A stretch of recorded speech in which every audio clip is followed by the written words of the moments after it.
हे बघा, आपण अशा प्रकारचं स्टिकर मार्केटमधनं आणायचं आहे आणि हे एक स्टिकर आपल्याला एक्सिलेटरच्या बाजूला लावायचं आहे आणि एक स्टिकर आपल्याला ह्या लेफ्ट साईडला लावायचं आहे. आपल्याला काय करायचं, हे जे राईट साईडला एक्सिलेटर आहे त्या स्टिकरवर आपण RACE रेस आपल्याला लिहायचं आहे. RACE रेस लिहायचं आहे. हे का लिहायचं आहे की बिगनर असतील किंवा लेडीज स्कूटर चालवत असतील तर त्यांच्यासाठी सेफ आहे. आणि इथे लिहायचं BREAK ब्रेक. हे 2 स्टिकर आपल्याला परमनंट ठेवायचे आहे.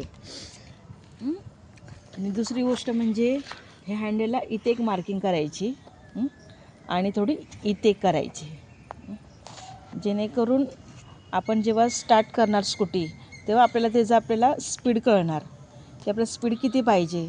कधी कधी काय होतं, बिगनर असतात ना, तर तेव्हा त्यांना स्पीड कळत नाही. त्याच्यामुळे काय करतात, ते सुरुवातीला चालवतानाच फुल एक्सिलेटर चालवतात.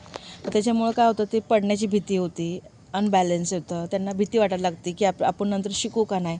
सुरुवातीला जर आपण ही 2 मार्किंग केली ना तर त्यांना भीती वाटणार नाही आणि एकदम स्मूथली स्कूटी चालवू शकतात. आणि शिवाय जे रेग्युलर चालवणारे जरी असतील त्यांच्यासाठी ही खूप चांगलं आहे.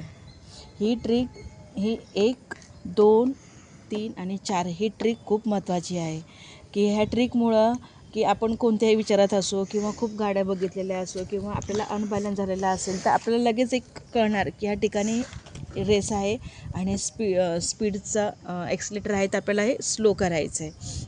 आणि दुसरी गोष्ट म्हणजे हे ब्रेक असल्यामुळे आपण इथे हात ठेवतोच, त्याच्यामुळे एक आपल्याला कळून जातं की ह्या ठिकाणी ब्रेक आहे, तर आपण सतत हे नेहमी दाबायचंच आहे.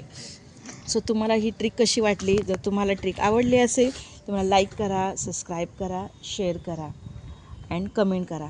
थँक्यू.